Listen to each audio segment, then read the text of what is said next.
this morning. In Colorado, it's like, what, 9-ish? Almost 9. Almost 9. It's like 72 degrees. I'm going to show you my hugel culture. The one you just, the several hugels that you just saw were my mom's. This is mine, and it needs watering today. But, so, before I explain any of the plants, some rabbits dug a hole in here, and I'm not that mad at it because it's not disturbing anything. But it's actually kind of a good opportunity to see what is inside of the hugel culture. So can I see the phone? And then if I turn on the... It might be kind of hard to see, but here there's a piece of wood. And so this is actually a piece of a log that runs throughout most of it. It pokes out a tiny bit over here. You can see it.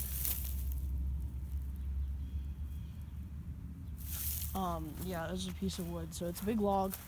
It runs out through this hugel culture mound. And if you don't know what that is, it was explained in the first segment of this video, but it's basically piles of biological material, like compostables, actual compost, and usually on top of a log, so that the log degrades over time and it feeds into the nutrition in the soil. So the soil gets better over time, but it has kind of like a lifespan. And so once your hugel is spent, you just put another log on top of it, cover it again, and do more plants. Tell us about the plants on here. All right, so I have some, I think these are like some sort of domesticated wildflower. The name escapes me. Moss rose. Don't know. Moss rose. Ooh, that's a weird bug. It looked like a fly, but with the shape of a wasp that was also neon green. Cool. Probably an ash borer. These are, well, this is a candy roaster squash. I used to think it was a watermelon, but then this happened.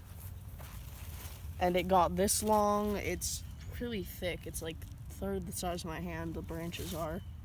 And see it's got a couple of squash flowers over here. They're not mature yet, though. Not by a long shot. And then these are... Those are Benchmaster beans. Benchmaster beans. Again, they were also my mom's hugel. I've got a lot of these. At the top, I have 2 strawberries. They're not doing so well. I think it's kind of sad, actually.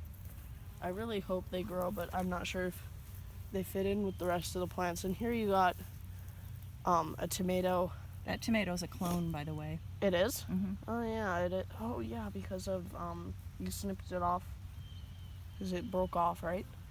Right. That's an example of if you break a branch accidentally off of your tomato, or you snip a very large sucker, you can root it in water and replant it. And this one is was actually dying. Pretty happy. Yeah. It came back though, and it's really happy. I can't say the same for these strawberries, sadly, but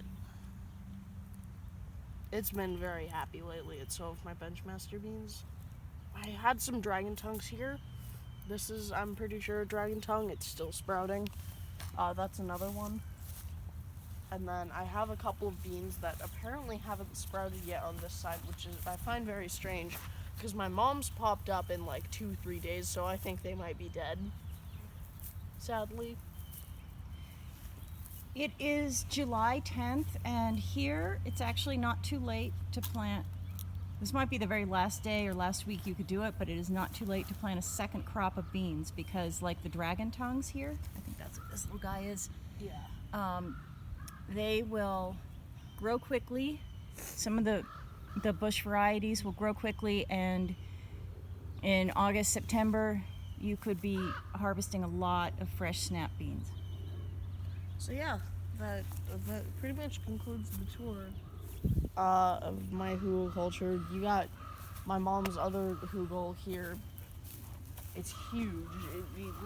We had this giant log. I'm talking like this big.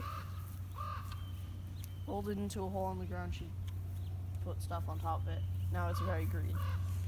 Yeah, it's just the same stuff she had over there. There's some Actually, a lot of squash. A lot of butternut squash here. Yeah, That looks happy. There's some artichoke right here.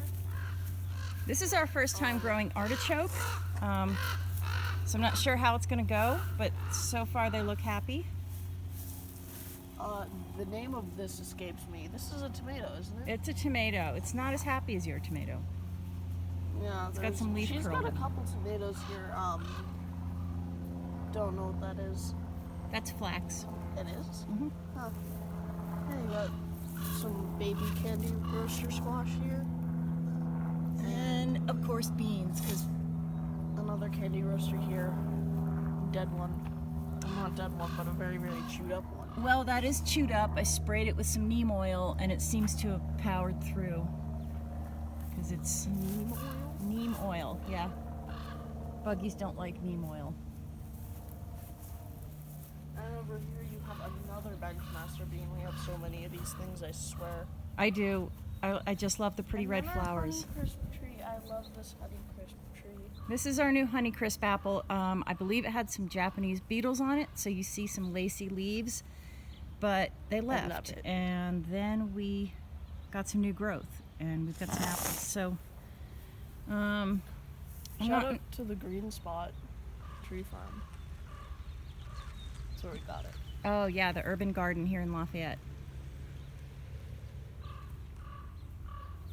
That pretty much concludes the tour of our front garden. So, you got an apple and a pear tree, but they don't produce anymore. So, They do about every other year. It's interesting. but yeah, they don't produce very often, so we don't usually show them to people anymore. But that pretty much concludes the segment. I'll see you later. Thank you.